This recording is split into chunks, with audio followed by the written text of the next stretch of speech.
आइए इस मुद्दे पर चर्चा की शुरुआत करते हैं और चर्चा के मेहमान हमारे साथ जुड़ रहे हैं। हमारे रायपुर स्टूडियो में आ चुके हैं हमारे चर्चा के मेहमान और कांग्रेस प्रवक्ता धनंजय सिंह ठाकुर इस वक्त मेरे साथ हैं। बीजेपी नेता मुकेश शर्मा जुड़ रहे हैं और छत्तीसगढ़ कर्मचारी अधिकारी फेडरेशन से चंद्रशेखर तिवारी जी हमारे साथ हैं। बहुत बहुत स्वागत है आप सभी मेहमानों का हमारे साथ इस डिबेट में। तो सबसे पहले तो कर्मचारी अधिकारी फेडरेशन की ओर से चंद्रशेखर तिवारी जी, क्यों परेशान कर रहे हैं भाई आप सरकार को?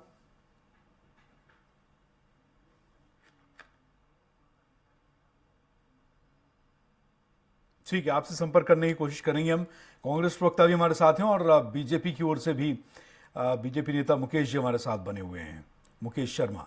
धनंजय सिंह ठाकुर, ये दूसरी बार हड़ताल का एक ये सेकंड फेज हम इसको कह सकते हैं। इसके पहले भी हालांकि लिपिक वर्ग इस बार अलग हो चुका है, ये आप लोगों के लिए एक राहत भरी बात है।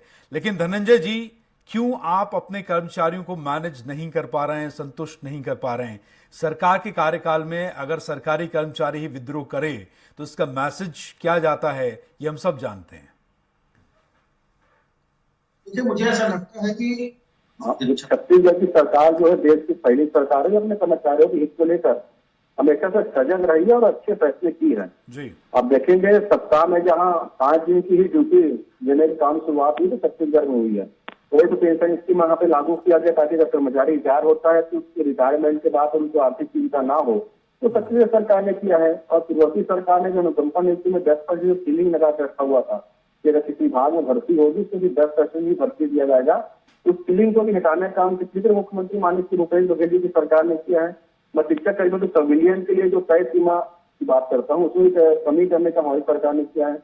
अनेक फैसले हमारी सरकार के द्वारा कर्मचारियों के लिए किया गया और अभी भी जब कर्मचारियों की मांग आई तो हमारी सरकार ने संवेदनशीलता दिखाते हुए 6% डीए बढ़ाने का काम किया, जिसका छत्तीसगढ़ में 40 से अधिक संगठन जो है स्वागत कर रहे हैं और 40 अधिक संगठन को स्वागत कर रहे हैं और इससे लगभग राज्य के 4 लाख से अधिक लोगों को लाभ मिल रहा है। तो हमारी सरकार तो कर्मचारियों के साथ खड़ी हुई है, कर्मचारियों के लिए फैसला कर चुकी हुई है। और मुझे ऐसा लगता है कि उसके बाद भी अगर कोई आंदोलन कर रहे हैं तो इनकी अपनी क्या मनसा इनकी स्पष्ट करना चाहिए। क्योंकि हमारी सरकार ने जो 6% डीए जिस दिन बढ़ाया उसी दिन कहा कि इनकी जो अन्य जो मांग है, जिसमें इनकी मांग की HRDA की, उसके लिए कमेटी के पास उनको भेज दिया जाए।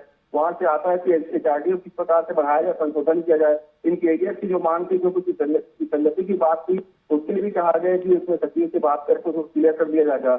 और भी इनकी जो मांगे हैं उनके लिए कहा कि वित्तीय व्यवस्थाएं जैसे बेहतर हो जाएगी छत्तीसगढ़ की, उन चीजों को भी पूरा कर दिया जाएगा। तो सरकार तो पूरी तरीके से कर्मचारियों के साथ खड़ी हुई है। जी ठीक है, चंद्रशेखर तिवारी जी, क्या मांगे हैं? लिपिक वर्ग आप लोगों से अलग हो गया है, एक फेज पहले भी हड़ताल का हो चुका है। छत्तीसगढ़ में कर्मचारी लगातार हड़तालें कर रहे हैं, ऐसी क्या नाराजगी सरकार से?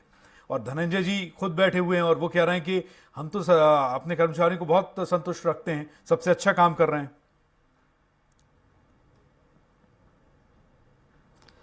देखिए, सबसे पहले तो मैं अपने जो छत्तीसगढ़ कर्मचारी अधिकारी जो फेडरेशन है उसकी हमारी 2 सूत्री जो प्रमुख मांग है जी, उसको लेकर जो हमने गतिविधियां सरकार के साथ में संवाद की, जो हमने एक स्थिति जो निर्मित की है, उसमें सबसे पहला हमारा जो मांग है केंद्र के समान देय दिनांक से 34% महंगाई भत्ता दिया जाए जी। दूसरा, 7वें वेतनमान के अनुरूप जो हमारा HRA है जो वो 1/1/2016 से जो रुका हुआ है उसको देने की बात को लेकर हम प्रदेश के मुख्य सचिव को हमने सबसे पहले इसके मांग पत्र हमने सौंपा वहां पर।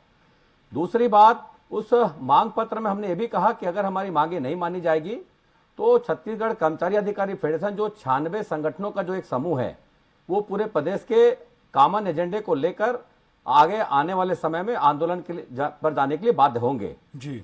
जो लगातार 29 जून को छत्तीसगढ़ कर्मचारी अधिकारी फेडरेशन के द्वारा एक दिन का हमने एक टोकन स्ट्राइक किया, उसके बाद भी सरकार के द्वारा कर्मचारी संगठन की इस मांग पर संज्ञान नहीं लिया गया। बावजूद उसके दूसरे चरण में फिर 25 जुलाई से लेकर 29 जुलाई तक 5 दिवसीय एक फिर विशाल हमने एक हड़ताल का स्वरूप पूरे प्रदेश के कर्मचारियों के साथ में सरकार के सामने अपने इस विरोध के स्वरूप में हमने रखा। उसके बावजूद भी सरकार के द्वारा कोई हमारी इस मांगों पर चर्चा करने के लिए भी कहीं पर कोई संगठन के साथ में वार्ता नहीं हुआ जी। मजबूरन छत्तीसगढ़ कि हमारे पूरे 5 लाख कर्मचारियों का जो ये छत्तीसगढ़ कर्मचारी अधिकारी फेडरेशन का जो समूह है जी, हमने इन 94 संगठनों के इस कॉमन एजेंडे को फिर से हम 1 अगस्त को जी। सरकार के मुख्य सचिव को हमने फिर से अपनी इसी मांगों को दोहराते हुए जी, हमने उस मांग पत्र को सौंपा और हमने कहा जी। समय रहते अगर मांग पूरा नहीं किया जाएगा तो 22 अगस्त से पूरे प्रदेश के कर्मचारी अनिश्चितकालीन हड़ताल पर जाने के लिए बाध्य होंगे। ठीक है। मुकेश शर्मा जी, आपका रिएक्शन लेना चाहूंगा इस पर। आपने कर्मचारी अधिकारी फेडरेशन से भी सुना, चंद्रशेखर तिवारी को, धनंजय जी की बात सुनी आपने। चंद्रशेखर तिवारी जी कह रहे हैं कि सरकार से मांगे हैं, धनंजय कह रहे हैं कि हम सबसे अच्छी सरकार हैं कर्मचारियों के लिए। देखिए, निश्चित रूप से कहीं ना कहीं सरकार छत्तीसगढ़ के अंदर में सभी वर्गों का विश्वास हो चुकी है। इसके पहले भी कर्मचारी संघ 25 से लेकर 29 जुलाई तक हड़ताल पर थे, उसके बावजूद कोई रास्ता निकल नहीं पाया और ये लगातार हड़ताल कर रहे हैं और ये फिर अब अनिश्चितकालीन हड़ताल पर चले गए हैं। यदि ये चाहते हैं कि इनको भी केंद्रीय कर्मचारियों की तरह 34% डीए दिया जाए जी। तो इनकी मांगों पर गंभीरता से विचार सरकार को करना चाहिए और पूरा करना चाहिए। तो आज अब ये देखिए, ये लगभग 95 कर्मचारी संगठन है, उसमें से 91 संगठन अनिश्चितकालीन हड़ताल पर चले गए हैं। इससे खाली कर्मचारियों की पूरे प्रदेश की जनता को भी इससे तकलीफ होता है। सारे सरकारी काम रुक जाते हैं, तो कहीं ना कहीं सरकार गंभीर है नहीं और ये मांगकर इसी प्रदेश के अंदर में अलग अलग क्राइटेरिया बना देते हैं। ये दूसरे तरफ आप देखेंगे तो डीएसीबी के कर्मचारियों को ये डीए मिलता है, आईएएस और बड़े अधिकारियों को ये डीए मिलता है। ये छोटे अधिकारियों का हक क्यों मारना चाह रही है सरकार? कहीं ना कहीं कर्मचारी इसको लेकर उद्वेलित हैं और इनकी मांगों को गंभीरता से विचार करके हड़ताल को खत्म करने की दिशा में सोचनी चाहिए सरकार। ठीक है। धनंजय जी, क्यों नहीं दे रहे हैं आप डीए? ये मांग ली, अगर मांगे मान ली जाएंगी तो उसमें दिक्कत क्या है भाई? आप भी कह रहे हैं कि सरकार बहुत सोचती है अपने कर्मचारियों का। आपके मुख्यमंत्री जो है आपकी पार्टी के सत्तारूढ़ पार्टी के छत्तीसगढ़ में, भूपेश बघेल जी, वो भी ये कहते हैं कि बहुत अच्छा काम छत्तीसगढ़ ने किया। छत्तीसगढ़ मॉडल जो है वो तो अब गुजरात में भी लोग उसे एक्सेप्ट कर रहे हैं। तो फिर ये कर्मचारियों की मांगे मान लेने में क्या दिक्कत है भाई? सरकारी कर्मचारी हैं, बिना इनके तो काम नहीं चलने वाला है। वही तो मैंने पहले आपसे कहा ना कि हमारी सरकार ने तो संवेदनशीलता के साथ कर्मचारी संगठनों से वार्ता करके 6% डीए बनाने का काम किया है, जिसके प्रदेश में अनेक कर्मचारी संगठन स्वागत कर रहे हैं। तो समझ में यही नहीं आ रहा ना कि ये आंदोलन क्यों कर रहे हैं और स्वागत करने वाले कौन है और जो सरकार के साथ वार्तालाप के वो लोग कौन है? तो कर्मचारी संगठन में भी अपने विषयों को लेकर अलग अलग बातें हैं जिसे पर अगर विश्वास नहीं करते हैं तो सरकार इसमें क्या कर सकती है? हमारी सरकार तो 4 कदम आगे बढ़कर मुख्यमंत्री माननीय श्री भूपेश बघेल जी ने पहले सभी कर्मचारी संगठनों का आह्वान किया, उनके लिए हमेशा चर्चा के द्वार खुले हुए हैं और इसके आधार पर जब चर्चा हुई तो 6% डीए में सहमति भी बना है और जिन्हें कर्मचारी संगठन स्वागत भी कर रहे हैं। कल भी जाके बहुत सारे कर्मचारी संगठनों ने माननीय मुख्यमंत्री जी का आभार व्यक्त किया है और उसका लाभ 4 लाख लोगों को होगा, ये भी तय हो चुका है। और जो इनके अन्य जो विषय है उनको भी लेकर माननीय मुख्यमंत्री जी ने कहा है कि जैसे परिस्थितियां बनती है उसको भी उनको पूरा कर दिया जाएगा। तो हमारी सरकार तो कर्मचारियों के हित को लेकर संवेदनशील है ही और हमने हमेशा अच्छा फैसला किया है कि कोई नरेंद्र मोदी जी की सरकार तो नहीं है जो हर किसी के ऊपर टैक्स लगाते जा रही है। आज कर्मचारी किस बात की मांग कर रहे हैं भाई?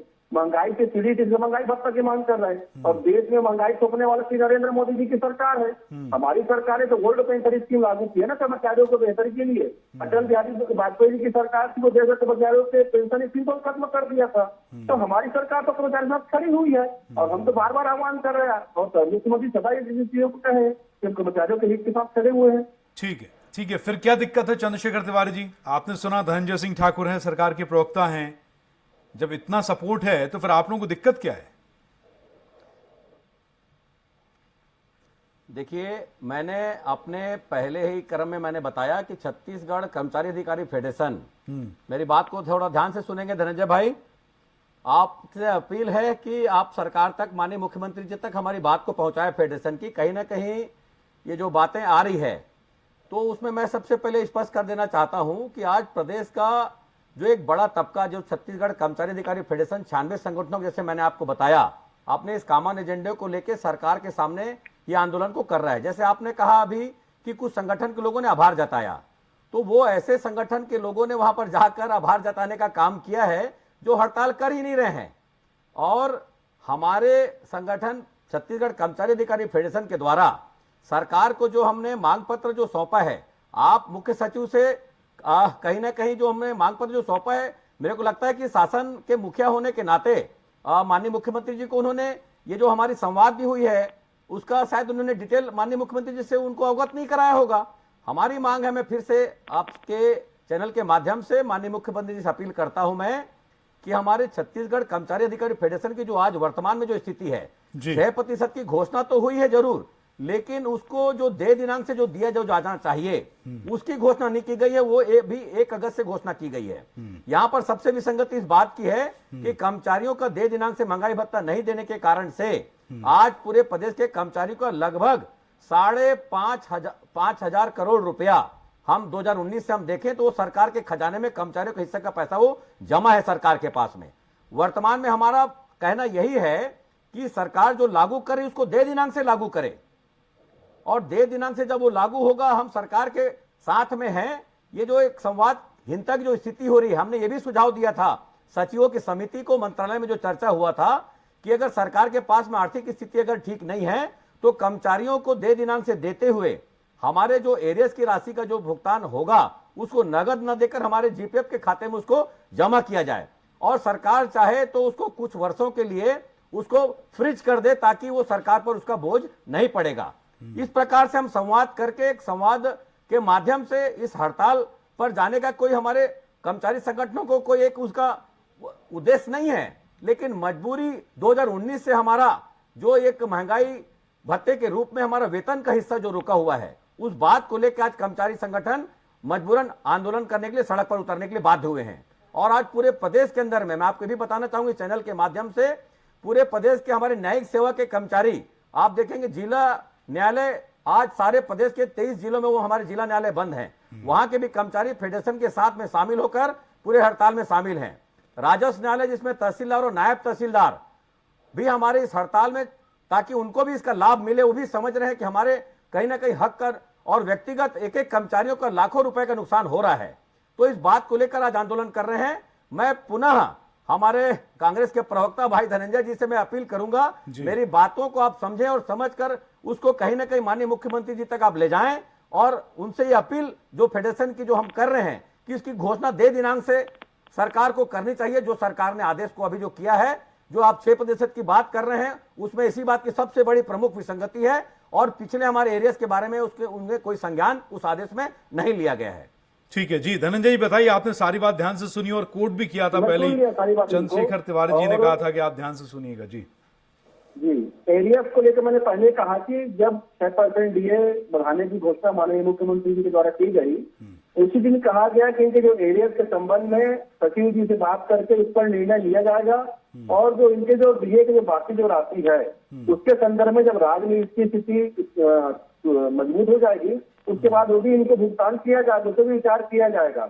और एचआरडी के संबंध में माननीय मुख्यमंत्री ने कहा है कि जहाँ पे विसंगतियां आ रही, जहाँ दिक्कतें आ रही है उसको भी कहा कर फैसला किया जाएगा। तो स्पष्ट तौर पर माननीय मुख्यमंत्री भूपेश बघेल जी ने कर्मचारियों के हित में सारे फैसले किए हैं, और हमेशा चर्चा का द्वार को खुला करके रखे हुए हैं।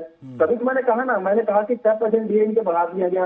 एरियर्स के संबंध में जो बातें कर रही है सचिव की जो कमेटी है उसकी रिपोर्ट आने के बाद इस पर निर्णय लिया जाएगा कि दिक्कतें कहाँ पे जा रही है, के बारे में बात किया गया है। तो भी आप सारे चीजों पर बात हो चुकी है तो आप आंदोलन क्यों कर रहे हैं?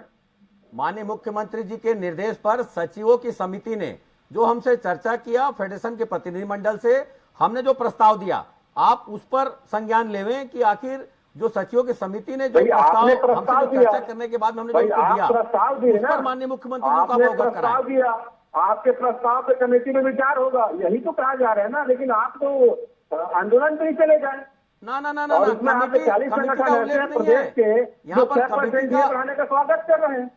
और अभी जो टीवी चैनल डिबेट में था उसमें भी एक कार्य समिति जो ये आपकी जो जानकारी है गलत जानकारी। 40 संगठन की जो आप बात कर रहे हैं और जो कुछ संगठनों के बारे में आपने जो कहा, वो संगठन हड़ताल में शामिल ही नहीं है। मैंने आपको जो पहले कहा, कर्मचारी जो संगठन हड़ताल कर रहा है वो छत्तीसगढ़ के 94 संगठन मिलकर छत्तीसगढ़ कर्मचारी अधिकारी फेडरेशन के बैनर तले इस आंदोलन को कर रहे हैं, और जो लोग जाके वहां पर आभार व्यक्त कर रहे हैं वो तो आंदोलन ही नहीं कर रहे हैं। आंदोलन जो कर रहे हैं उनके साथ में संवाद होना चाहिए। बाकी कर्मचारी नहीं है। नहीं नहीं, मैंने तो क्या ये भी कहा, तो वो हड़ताल कर्मचारी है कर ना ही नहीं रहे प्रदेश हैं। के। वही कर्मचारी है प्रदेश के ना। अगर मैंने वो क्या फैसला कहा, हुआ उससे हमने 4 लाख कर्मचारियों को लाभ आज होगा ना। हड़ताल कौन कर रहा है? हड़ताल कौन का सवाल नहीं उठता। आज आपके हड़ताल बीच कौन में कर रहा है?